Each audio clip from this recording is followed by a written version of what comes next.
Pro Day Show Day. Former Cougs ran, caught, and even benched for NFL scouts, and the chance to take their game to the next level. Slumping shoulders. A common football injury is becoming a little too common for the Cougars. And mangled matadors. The Cougs crushed Cal State Northridge to keep their championship dreams alive. I'm Emmanuel Nah. And I'm Rachel Schwartz. Bump, set, spike. It's time for the Tube.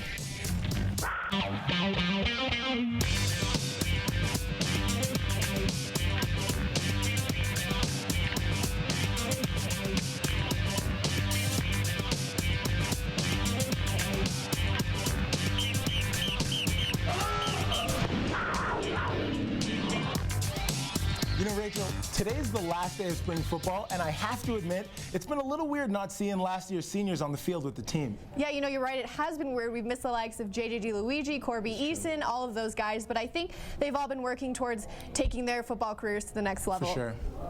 And every athlete, of course, dreams of making it to the big leagues. Cougs reporter Kyle Pettit followed the graduating seniors from the football team, trying to prove themselves deserving of a spot in the NFL. J.J. Luigi, McKay Jacobson, Corby Eason, and 6 other hopefuls put their dreams on the line in front of NFL scouts from teams across the nation. From the San Diego Chargers to the New York Jets, the scouts put the seniors through a crucible of training. That's really what they were trying to find out in the combine today, is how lean are these guys, how explosive are they, and then how quickly can they move it around. Quite honestly, I was pretty impressed with all of them. The IPF surpassed the library as the quietest place on campus as the athletes stepped up to the line for the 40-yard dash. DeLuigi impressed scouts with the fastest time of the day, a 4.38. DeLuigi said that level of fitness was not easy to get to. I mean, every day it's, 1 to 2 intense workouts. I mean, just that group of trainers that I was working with, every day, Monday through Saturday. It was just a lot of hard work, a lot of sweat, throwing up sometimes, doing what I got to do to get in shape. Wide receiver McKay Jacobson also cruised through the speed drills and looked extra crisp catching long balls from former teammate Max Hall. In the indoor practice facility, Kyle Pettit, CougTube.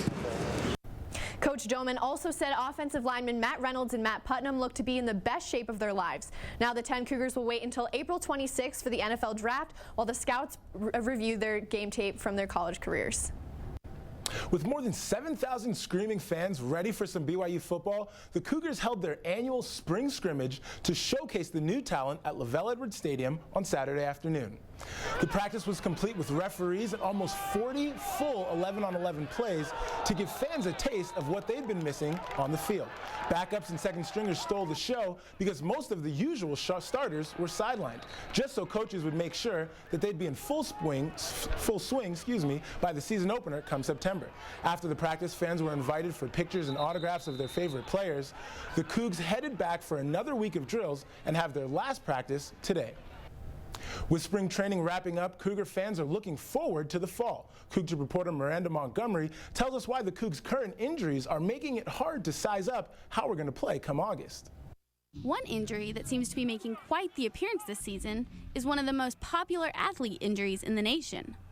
The labrum tear in the shoulder. Critical Cougar players like Preston Hadley, Kyle Vanoy, and most recently Ross Apo have all joined the sling team. Each one had surgery in the past few months to repair the damage. It's cartilage in your shoulder blade that basically gets, as you're extended or doing something like that, it gets pushed back in and the ball hits off the cartilage and it can tear anterior, posterior. Recovering athletes are kept on a strict workout regimen to get back in shape for the upcoming season. For most athletes, the labrum tear is something that happens gradually. BYU defensive back Preston Hadley had double labrum surgery in the offseason and is spending up to 5 months doing little to no physical activity. I've been going to the physical therapist and they just stretch my shoulders out and just trying to get my range of motion back, and then once I get to 12 weeks along in both my shoulders, I'll be able to start doing strength and start benching again and just kind of ease my way back into it. Labrum surgery has a national failure rate of about 40%. Team physicians say with the correct treatment, our Cougars should be good to go for fall kickoff. At the outdoor practice field, Miranda Montgomery, CougTube. Team physicians say the athletes must make a full recovery before the doctors will clear the players to return to the field. Injuries have kept BYU from blossoming this spring, but as summer rolls in, it's the Cougars on the sideline hoping for a chance to shine. CougTube reporter Brandon Steele looks at how BYU's RMs and walking wounded will make some noise this fall. A few suffered season-ending injuries, many are returning from 2-year missions, and others are coming off their redshirt year. Football players fighting for playing time are normally subject to the coach's decision, but these Cougars have been at the mercy of Father Time. The Cougars return over 20 players that didn't see game time last year, but that doesn't mean they won't be expected to contribute in the fall. So I'm just trying to contribute in any way that I can, wherever that may be, doing whatever. I'm just trying to contribute in any way possible. Returning Cougars that had to use their redshirt option didn't suit up for a game last season, but a red shirt isn't a red flag. Senior quarterback Riley Nelson received a medical red shirt his sophomore season. Now Cougars in a similar position recognize the benefits that come with time off the field. Since I hurt my leg, I couldn't work nothing but upper body. So when I was hurt for this past season, it really helped me to build my upper body strength and stuff. So I really saw benefits that way. Being forced to observe the game from a different perspective has its rewards, and returning Cougars are banking on the payoff of patience. With having that confidence with that experience, it'll only help with progress on the field, progress with the team, and I think this upcoming year at all positions on the offense and defense, we have a lot of guys with a lot of experience and a lot of ability. At the outdoor practice field, Brandon Steele, CougTube. The Cougar coaches and senior leaders have planned an intensive program for voluntary player-run summer workouts to get returning players ready for fall camp. And speaking of returning players, it's BYU Alumni Day today. Literally hundreds of Cougar football living legends are back on campus for their annual reunion. Former players and coaches stretching clear back to the 1950s and 60s will spend the day in activities with Bronco and the team, including position meetings, practice, and a barbecue this evening. When CougTube returns, lacrossing guards. If you want to get your kicks, you've got to have the right sticks. And Sandman Spike, the sophomore standout, helped the Cougars keep their high seed hopes alive. We'll tell you all about it. Stay with us. The Cougars suffered a disappointing loss at Long Beach State last Saturday, so they took their frustrations out on Cal State Northridge last night. The first set was never even close as the Cougars jumped out to an early lead and cruised to a 25-10 win. The Matadors kept things close in the next two sets, but the Cougars took both sets 25-20 on their way to a 3-0 sweep. Taylor Sander led BYU with 16 kills, and Rob Stoll added 11 in the runaway win.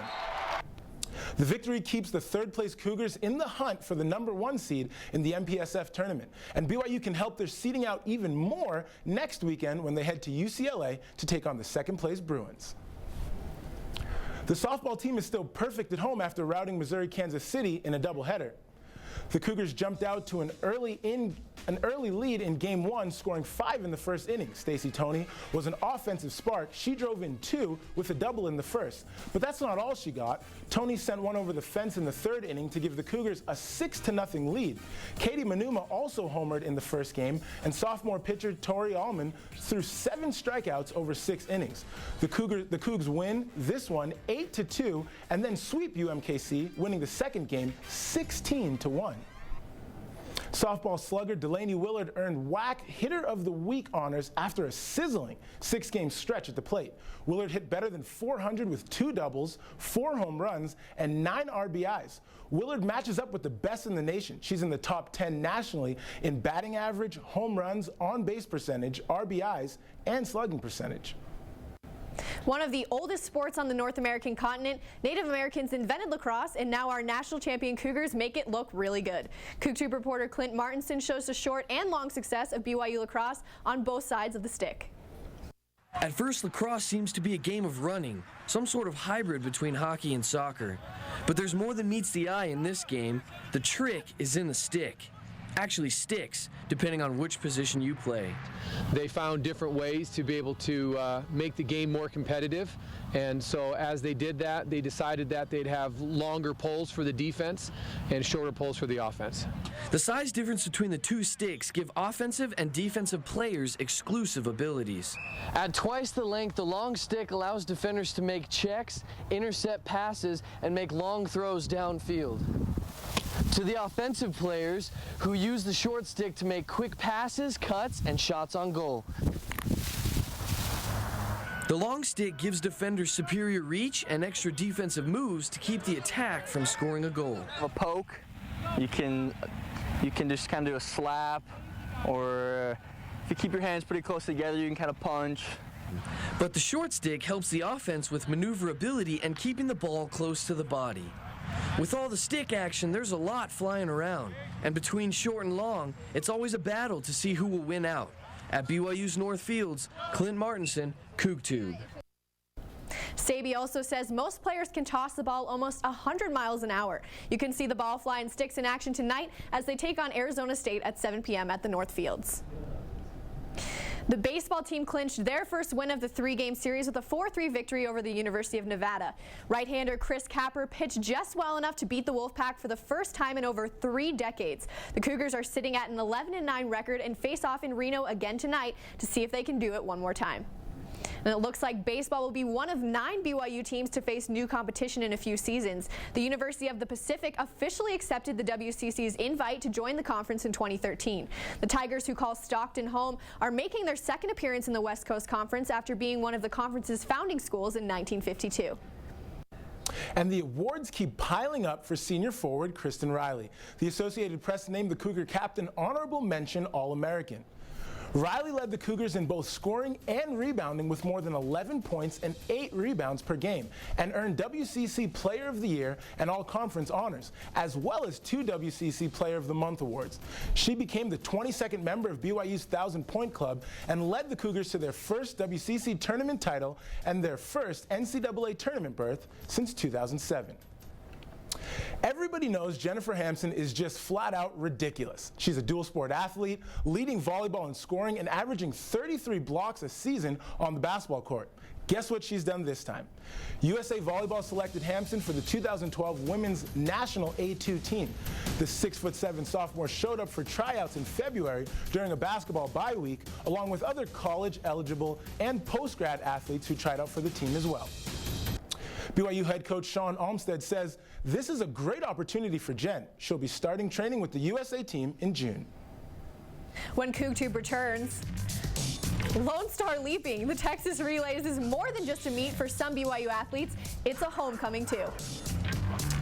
And flipping to postseason, gymnastics is gearing up for a trip to Salt Lake for the biggest meet on their schedule. We'll be right back.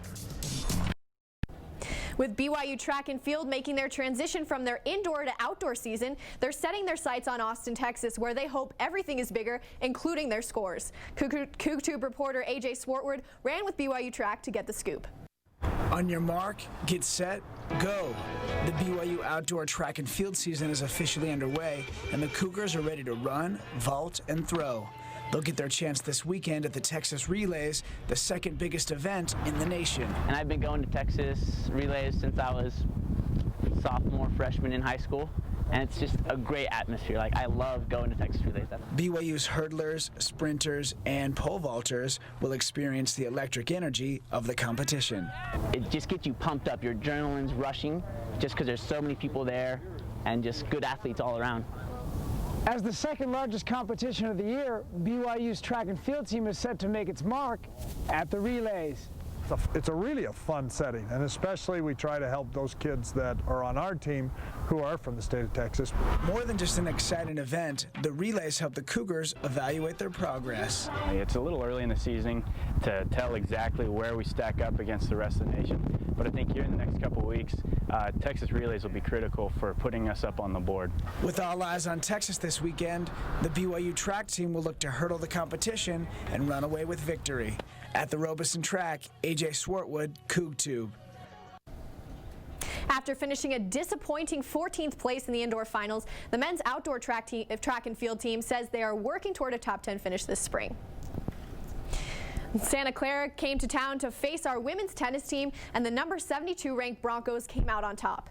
Sophomore Desiree Tran and senior Megan Price got the Cougars' only double wins of the day. Price and Morgan Anderson won their singles matches for the Cougars, and freshman Megan Sheehan DeZahn recorded her 5th consecutive win in singles. Number 33 St. Mary's are coming to Provo tomorrow to face the Cougars in their last home match of the season.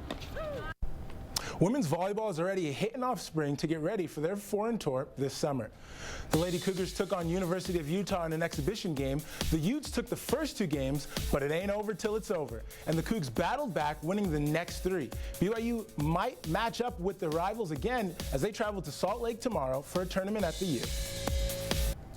Senior Brandon Watson is the newest member of the second All-American team after a water-filled weekend in Washington for the men's NCAA championships. The diver snatched 14th place in the 1-meter springboard diving competition and 15th in the 3-meter for an overall seat at 13th to qualify as an All-American in both events. The season may be over for BYU gymnastics as a team. 3 of the Cougars qualified for individual awards for the NCAA Salt Lake City regional competition. Raquel William qualified at the #1 spot for all-around. Senior Natalie Ayre-Pickard's consistency in vault and uneven bars this past season earned her a spot in 2 of these events, and senior Kristen Koval will compete on floor and balance beam as the alternate. The meet is a week from tomorrow at the Huntsman Center in Salt Lake. Men's soccer kicked off their preseason against Denver University, the first of 2 exhibitions before their season starts in May. Denver put the pressure on the Cougars in the first half, but they couldn't capitalize against the Cougar defense until midway through the second, when the Pioneers broke through for the goal and the 1-0 lead. But the Cougars kicked it into gear, putting the pressure on Denver and finally breaking through with the game-tying goal in the 85th minute. But neither team could score again, and as it ended in a 1-1 draw. There's plenty of Cougar sports this weekend, including some big home games tonight. Men's volleyball looks to sweep CS Northridge at 7 in the Smith Fieldhouse, and lacrosse gets Arizona State at 7 on the North Field. Undefeated rugby gets going at 6:30 on the South Field against Arizona, and 4 teams are on the road as baseball looks to add to their win streak at Nevada, while softball and both tennis teams spend the weekend in sunny California. When CougTube comes back, Tourney predictions. There are just 4 teams left on the dance floor. We'll tell you our picks for this weekend's game.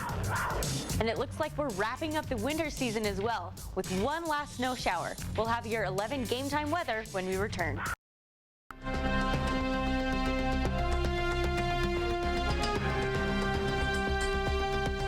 Well, Lauren, the weather's warming up, and it looks like we all got the memo about the bright colors. Yeah, it's springtime here on desk, and if we take a look outside, it is springtime outside as well. Look at that. Most of the snow is melted on the tops of the mountains. It's looking green and beautiful. Currently, here in Provo, it's 55 degrees outside, and it is pretty cloudy with 45% humidity, some calm winds, about 12 miles an hour. And then the high today, it's supposed to be up in the high 60s or low 70s.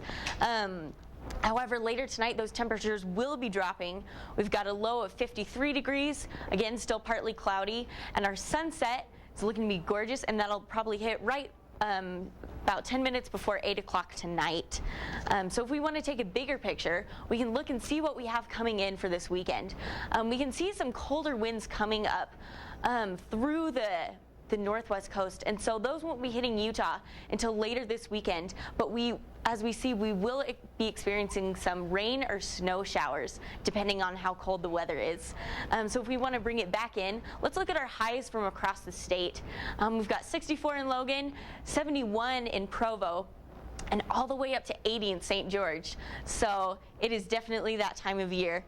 As far as St. George goes, that warm weather is going to be taking a dip, but then it'll pick back up. Later this week, we've got 80 today, some clouds right now through the weekend, and then sunny and high 70s back by Tuesday. As far as northern Utah goes, today we've got a high of 71 up to 79 tomorrow. However, this weekend we will be having some rain or snow showers, depending again on how cold it is.